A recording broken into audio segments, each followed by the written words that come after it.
Salam, hər vaxtınız xeyir. Bugünkü dərsimiz ümumi sınaq nömrə 23-dür. Bizə deyir ki, A-nın hansı qiymətində verilmiş ədəd 12-yə qalıqsız bölünür. Deməli, 12-yə qalıqsız bölünür deyirsə, 3 vurulsun 4 bərabərdir 12 olduğuna görə həm 4-ə, həm də 3-ə qalıqsız bölünməlidir. Deməli, 3, 2, 5, 4 və A ədədi isə bu 4-ə bölünməkdən ötürü A burada 0 ola bilər, 4 ola bilər, bir də 8. A-nın deməli 3 dənə qiyməti var. Həmən bu qiymətləri yerinə yazsam, deməli ədədimiz olar 32540 ədədi 4-ə bölünür. 32544 ədədi, bu da 4-ə bölünür. 32548 ədədi, bu da 4-ə bölünür. Bunların içərisindən 3-ə bölünənləri tapmalıyım. İndi burada rəqəmlərin cəmini hesablayıram. 5, bu da 9. 14 elədiyinə görə bu 3-ə bölünmür. Bu 5, bu da 9, bu da 4. 5 ilə 4-ün ili 9, bu da 9, 18. 18 elədiyinə görə deməli həm 3-ə, həm də 4-ə, yəni 12-yə bölünən ədəd axırıncı rəqəmi 4 olan ədəddir. Burada da olur B variantı. Düzbucaqlı üçbucağın kiçik bucağı 25 dərəcədir. Deməli, bizə bir dənə düzbucaqlı üçbucaq verilir.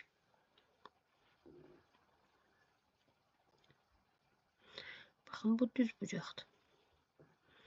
Kiçik bucaqda aydındır ki, bu bir bucaq olasıdır. 25 dərəcə. Sonra deyir, düzbucaqlı üçbucağın düzbucaq təpəsindən çəkilmiş hündürlük. Deməli, hündürlüyü çəkirəm buradan. Bunu adlandırıram H. Və tənbölən. Tənbölən deyirsə, çıxdığı bucağı yarıya bölür. Tənböləni də L ilə götürürəm. Bunların arasında qalan bucağı soruşur. Bax, bu bucağı X-i. Deməli, hündürlükdürsə, belə deyim, düzbucaqlı üçbucağın iti bucağı 25 dərəcədirsə, onda bu A-dakı iti bucaqda A, B, C yazaq bura.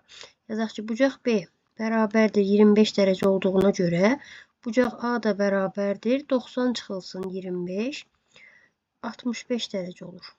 Deməli, bu 65 dərəcədir. Sonra ASK deyək. Üçbucaq ASK da düzbucaqlı üçbucaqdır. Onda bu C-nin təpədəki C bucağı da burada bərabər olur. Yenə 90 çıxılsın 65-ə, yəni 25-ə. Deməli, bax, bura 25 dərəcədir. Və tənbölən olduğuna görə tənbölən çıxdığı bucağı yarıya bölür. 90-dırsa burada qalır 45. 25, 45 və X üçü bir yerdə 90 dərəcəli bucaq əmələ gətirir. Yəni 25-i bu tərəfdən tapdım. 45-i digər tərəfdən.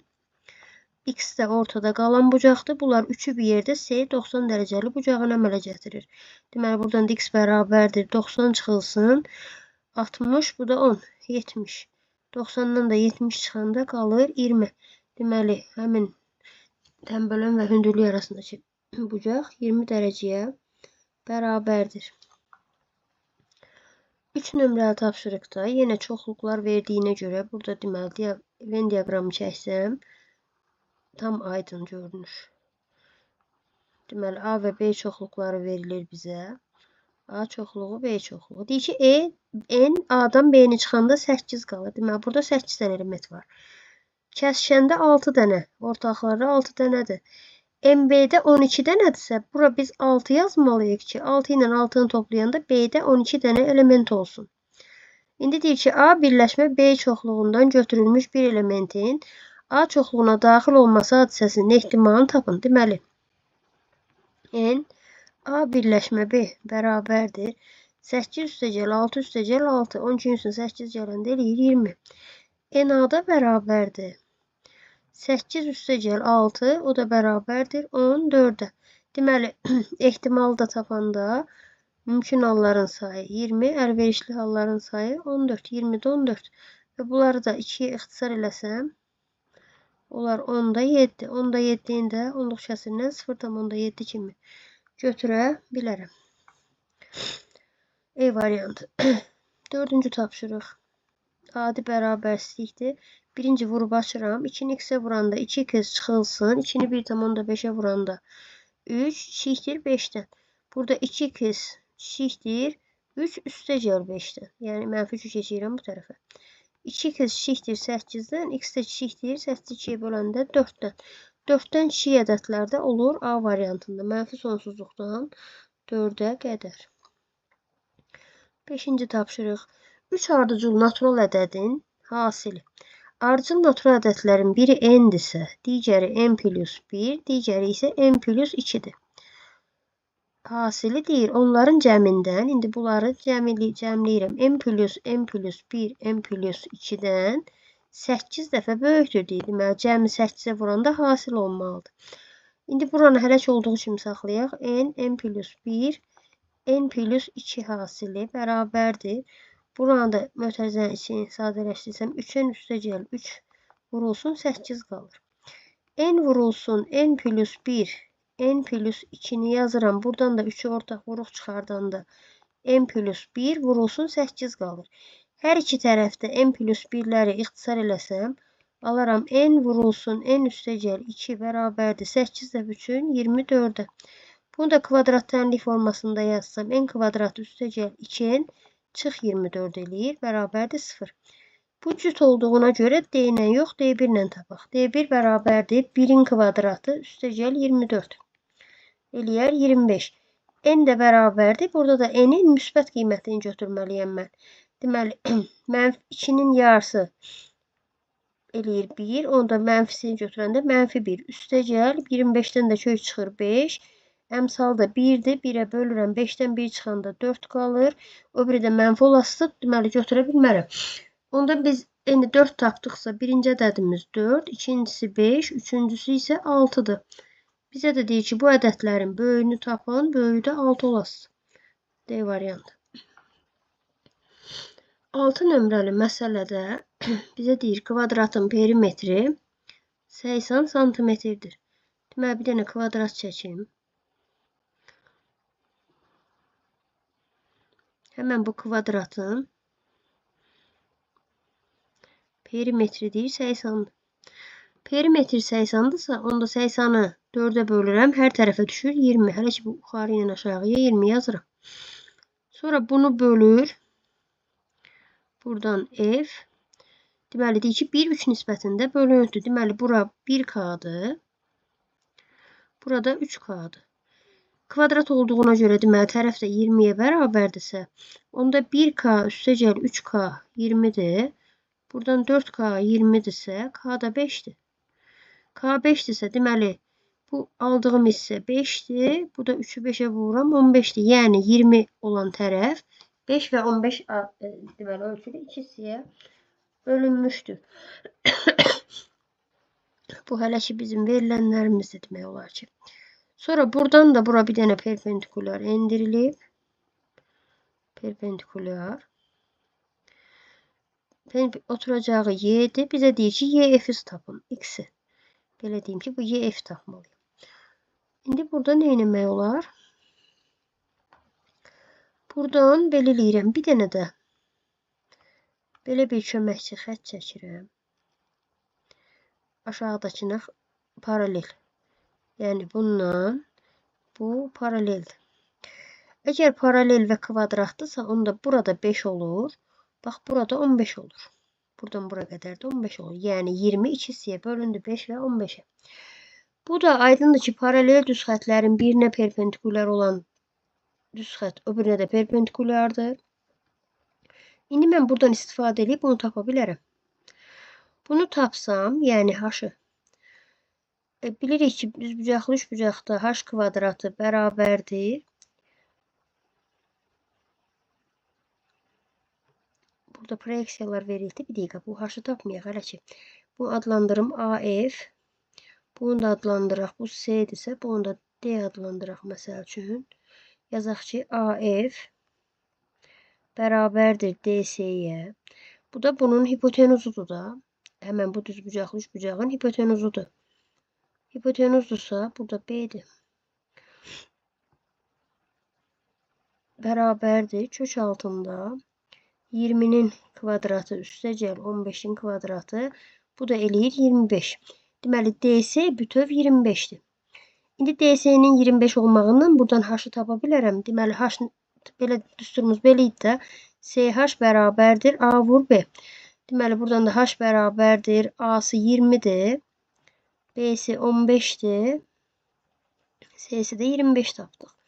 25'in bir beşi ilə bu 20'in beşi ixtisar edir 4. Öbür 5 də bundan ixtisar edir 3, 12. Deməli, buradan da H'ı tapdım 12. Əgər hipotenuz 15, katetin biri 12'dirsə, onda bu bir katette olası 9. İndi bütöv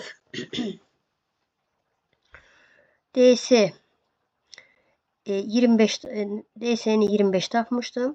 Bu 9'dursa onda burada qalır 16. Hələ ki bunları tapdım. İndi baxıram A, B, Y üçbucağına. ABY üçbucağı ilə DB, məsəl üçün bu da O olsun. DBO üçbucaqları oxşardır. Çünki oturacağa paralel çəkilmiş düz xətt üçbucaqdan özünə oxşar üçbucaq ayırır.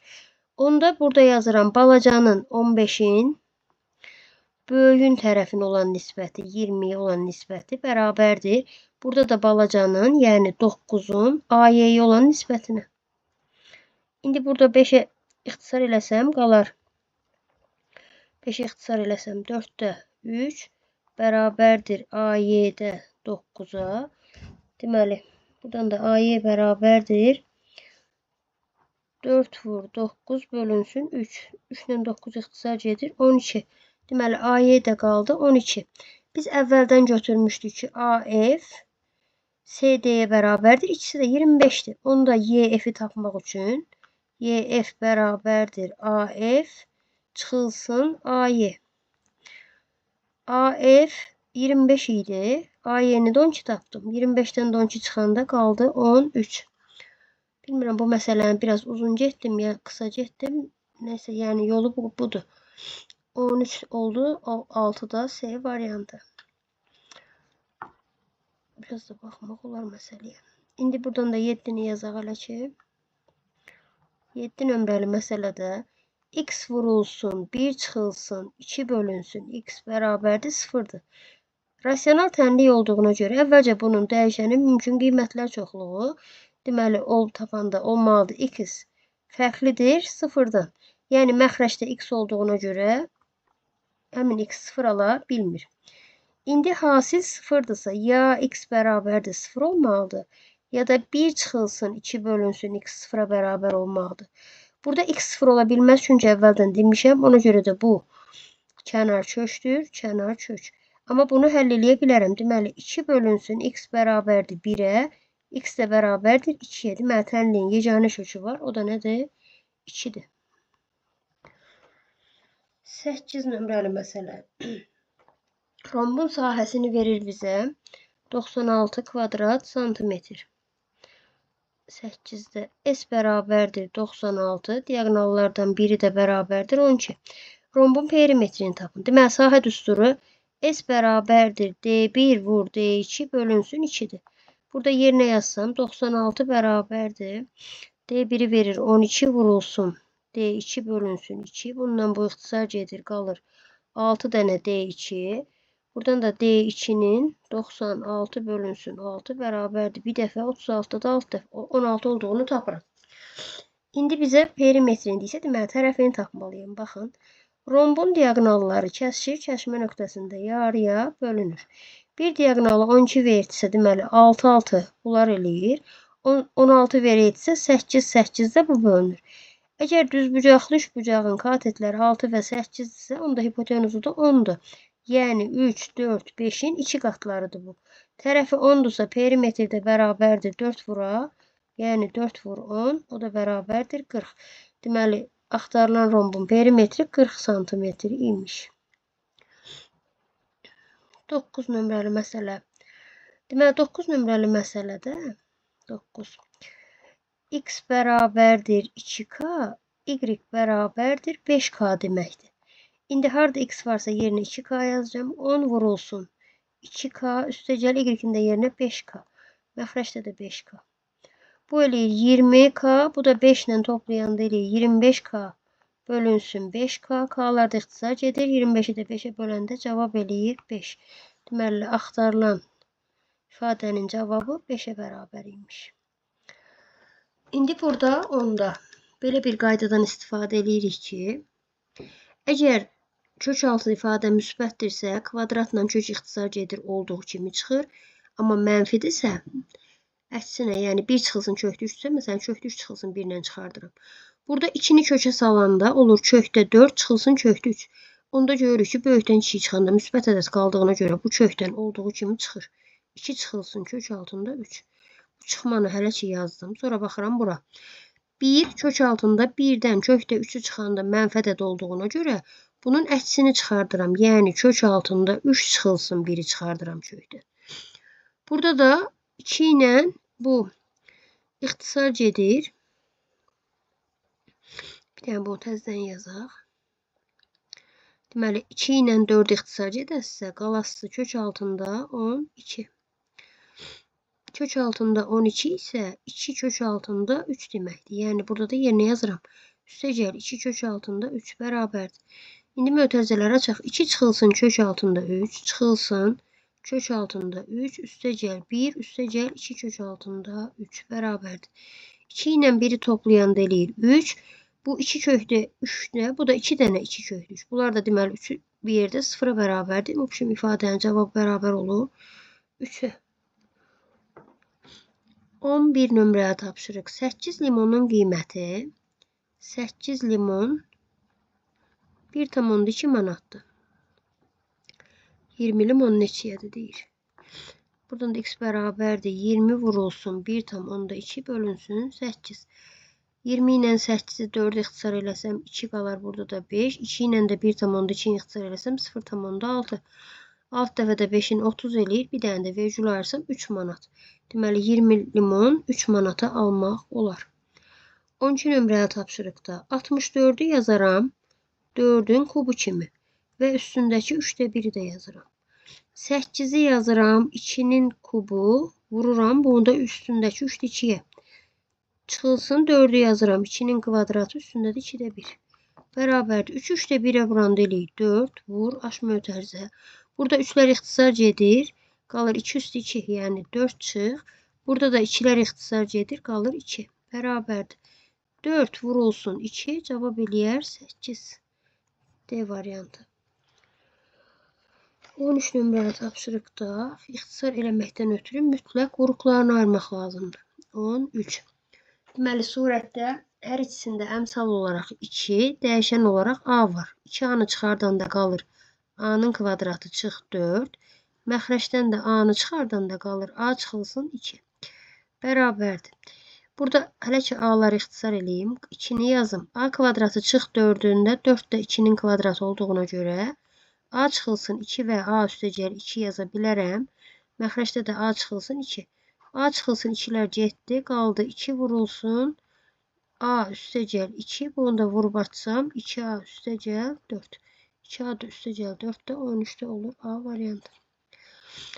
14 nömrəli tapşırıqda A və B nöqtələri verilir bizə. Həmin bu nöqtələr absis oxuna paralel olan düz xəttin üzərində yerləşir. İndi bir də burada mütləq funksiyalardan xəbərimiz olmalıdır. Əgər bu absis oxudursa, absis oxuna olan paralel olan düz xəttin üzərində yerləşirsə, deməli, 4 mənfi 2, x-i 4, bunda bu üstü olmur, aşağıda olur mənfidirsə. Bir dənə bunu silim. Bax, 4, bu da olsun mənfi 2. Bax, bu nöqtə həmən düz xəttin üzərindədir. Sonra bir dənə də bizə verdi mənfi 3. X üzərində mənfi 3. Aydındır ki, bu da həmən nöqtə olasıdır. Bu nöqtədə 4 çıxılsın B-dir. Deməli, 4 çıxılsın B-də mənfi 2 uyğun gəlir. Onda 4 çıxılsın B bərabərdir mənfi 2 yazıramsa, B də bərabərdir 4 üstəgəl 2, o da bərabərdir 6 olar. Bizdən də B-ni tapın deyir. Elə və salam, bu qədər 6. Absis oxuna paralel olan düz xətlərin y-ləri eynidir. Eyni bir nöqtədən keçir. X oxuna paralel olan düz xəttdir. ABC bucağını bizə verir 126 dərəcə. Əgər bu 126-dırsa, onda bu qövs 126'nın daxilə çəkilmiş bucağın söykəndiyi qövs bunun 2 qatıdır. 126 vurulsun 2 bərabərdir 256'ya. Bura 256'dırsa, onda burada, buradan bura qədər olan yer. Olasıdır 360 çıxılsın 256. Ondan 6 çıxanda 4, 5'dən 5 çıxanda 0, burada da 1. 104 dərəcə oldu. Və bu qövslər də bir-birinə bərabərdirsə, m də bərabərdir 104 bölünsün 2, o da bərabərdir 52 dərəcə.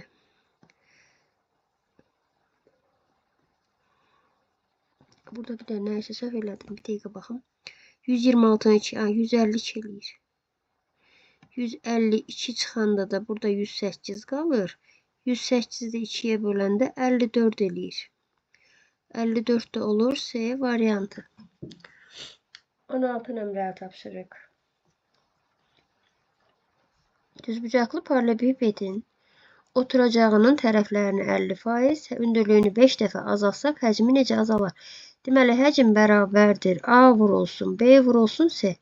Yeni həcmi isə, deməli, A-nı 50% artırıramsa, 150% eləyir. Yəni, bunu vururam 1,5A. B-ni də 50% artırıram 1,5B. Amma C-ni 5 dəfə azaldıram. C bölünsün 5. Bərabərdir. Deməli, burada 1,5 ilə bunu ixtisar eləsəm, qalar 1,5. Burada da 0,3 qalır. Vurulsun 0,3, vurulsun A, vurulsun B, vurulsun C. Bu 15'i də 3'e vuranda 45 eləyər. 2 dənə də vergül ayırsam 0,45 ABC eləyər. Deməli, ABC'nin 0,45'i qalıb. 45% qalıbsa, deməli 100 çıxılsın 45, o da bərabərdir 55% neyiniblər? Azaldıblar. 17 nömrəli tapşırıqla davam edək. Deməli, əməlləri yerinə yetirmək üçün əvvəlcə mötərizənin içi işlənməlidir. Bunun üçün birinci işdə mənfi 4,8'i 0,6'ya bölməliyəm.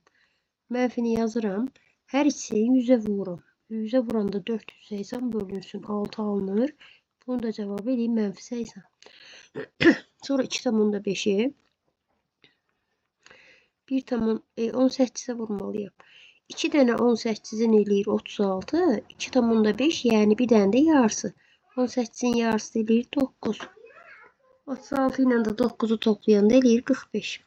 Deməli, mötərizənin içində oldu. Mənfi 80 üstəgəl 45.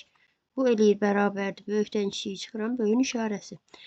Sonra mötərizənin cavabını mənfi 0,2'ye vurmalıyım. Mənfi 0,2'ni mənfi 35'e vuranda, mənfi vuranda müsbət eləyir.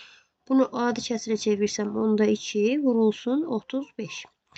Bərabərdir. 2 ilə 10 ixtisar eləyərəm 5 qalar. 5 ilə də 35 gedər 7 qalar. Deməli, məsələ tapşırığın cavabı olar.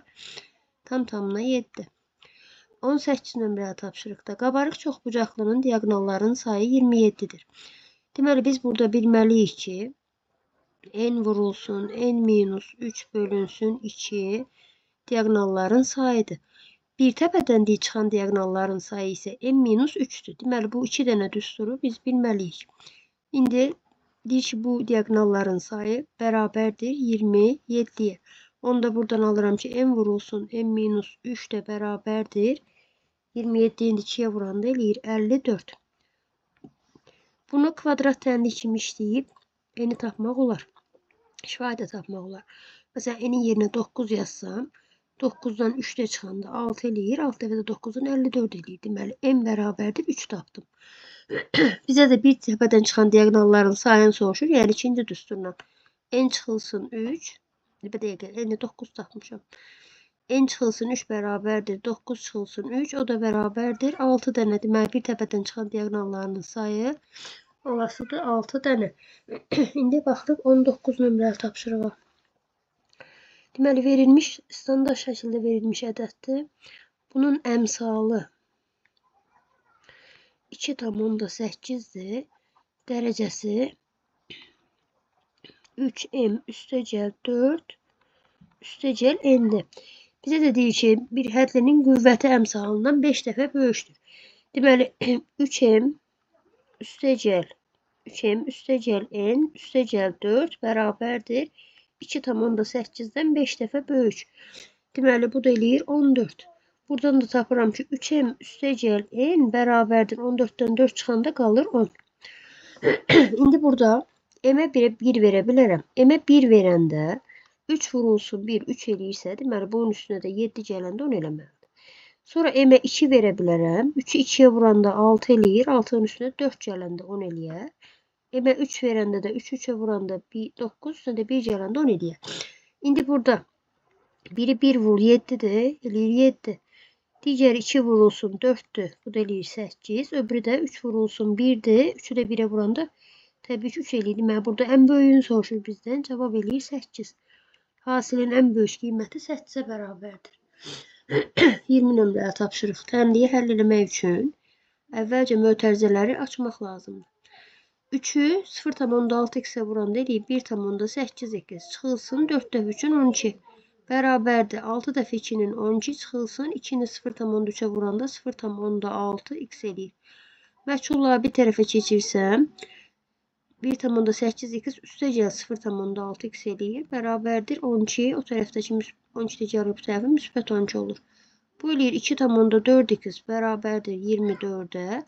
X də bərabərdir 24-ü böləndə 2,4-ə. Cavab eləyir 10. Deməli tənliyin kökü 10-a bərabərdir. 21 nömrəli tapşırıqda deməli əvvəlcə biz B kəsişmə S-ni tapmalıyıq. Sonra A-dan da bunu çıxmalıyıq. Alınan ədədlərin sayını tapmalıyıq. Deməli burada birinci B və S-nin ortaq elementlərini tapmalıyıq.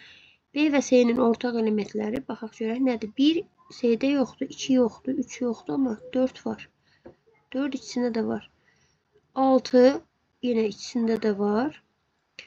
8 hər ikisində var. 11 yoxdur, amma 12 var. Deməli, B ilə S-nin kəsişməsində olan elementlər oldu. 4, 6, 8, bir də 12.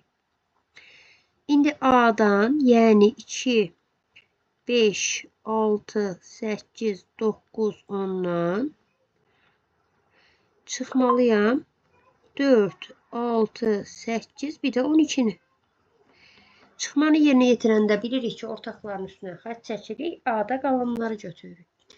Deməli, burada 6, burada da 6. 8, burada da 8 və salam. Burada qaldı 2, 5, 9 və 10. Bizdən də bunun sayını soruşur. N də bərabərdir 4 dənə. Deməli, axtarılan cavab 4-ə bərabərdir.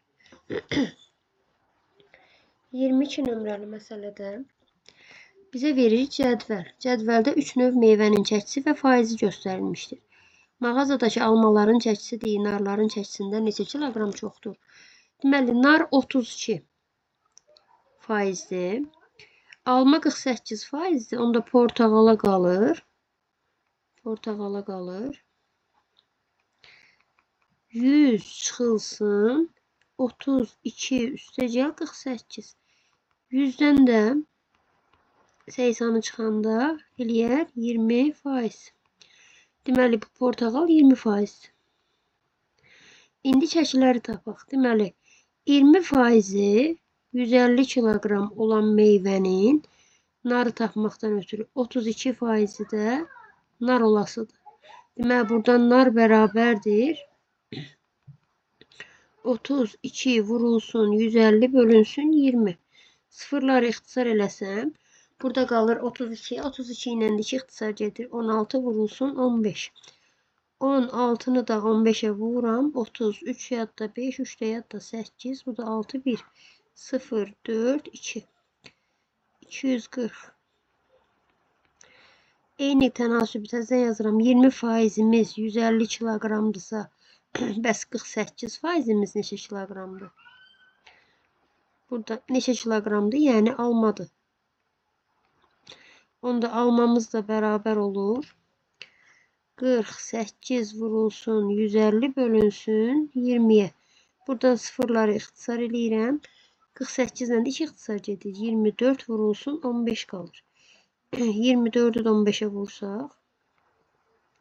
4 dəfə 5'in 22 yadda 12. 4 bu da 2. Bu da eləyər 360. 360. Bizə deyir bu bundan nə qədər çoxdur? 360 çıxılsın 240. O da bərabərdir 120 kiloqram çoxdur. Neçə kiloqram çoxdur deyir? 120 kiloqram. İndi baxırıq 23 nömrəli məsələyə. Bucaq əmsalları müsbət olan 2 dənə düz xətt verilir. Deyir K əmsalını tapın. Əgər K1 bərabərdir K2 və B1 fərqlidir B2 olarsa, düz xəttlər aydındır ki, paralel olur. Bu paralellik şərtidir. Paralellik şərtidir. İndi x-lərin əmsalının biri k kvadratı çıxılsın 4k-dır. Digəri 6 çıxılsın k kvadratı. Deməli, bunlar bir-birinə bərabər olmalıdır. Sonra burada B 14'dür. İkincidə də B mənfi 4'dür. Həqiqətən də 14 də mənfi 4'dən fərqlidir. İndi deməli, burada işləsəm k kvadratı üstə gəl k kvadratı çıx 4k çıxılsın 6 bərabərdir 0. 2k kvadratı çıxılsın 4k çıxılsın 6 0'dırsa, hər tərəf 2'yə bölsəm, k kvadratı çıxılsın 2k çıxılsın 3 bərabərdir 0. Deməli, D bərabərdir 2'nin kvadratı 4 plus 4 dəfə 3'ün 12 eləyir 16. K da bərabərdir. Burada yalnız müsbətini tapasıyam. 2 üstə gəl 4 bölünsün 2. 6'nı 2'yə böləndə eləyər 3. Bir dənə də baxım. Əksarlı götürüm. İkinci əmsal.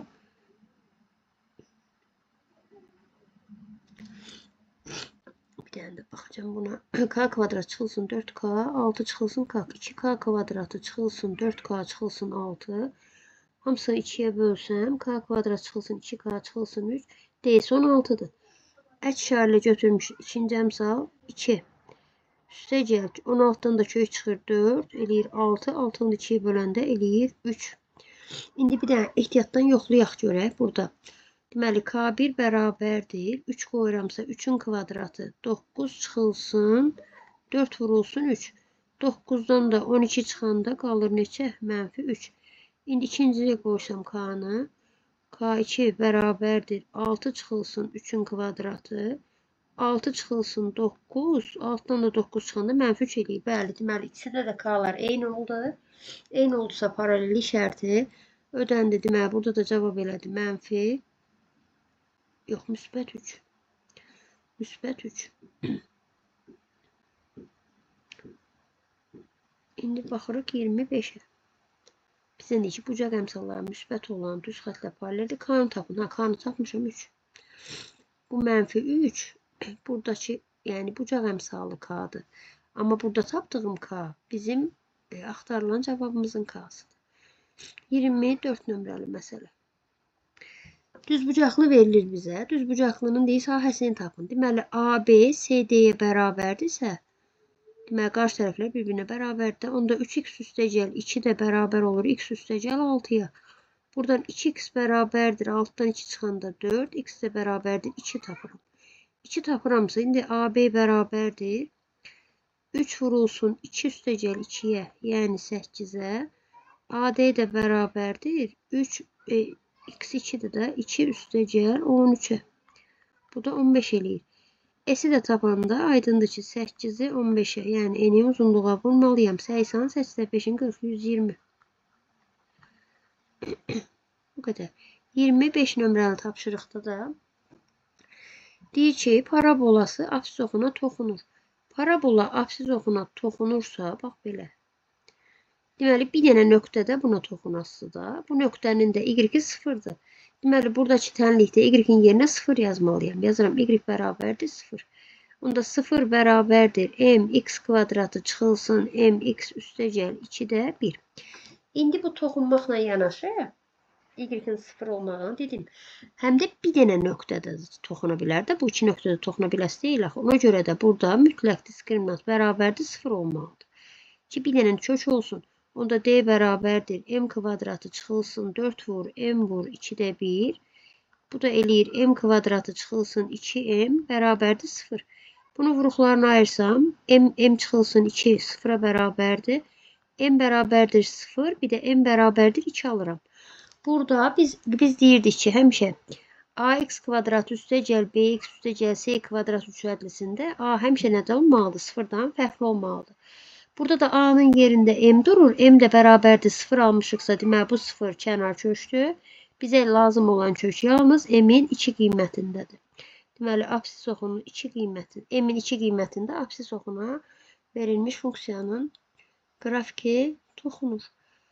Bu qədər. Növbəti dərsdə görüşərik inşallah. Qarşıdakı imtahanlarda sizə uğurlar arzulayıram. Təşəkkür edirəm.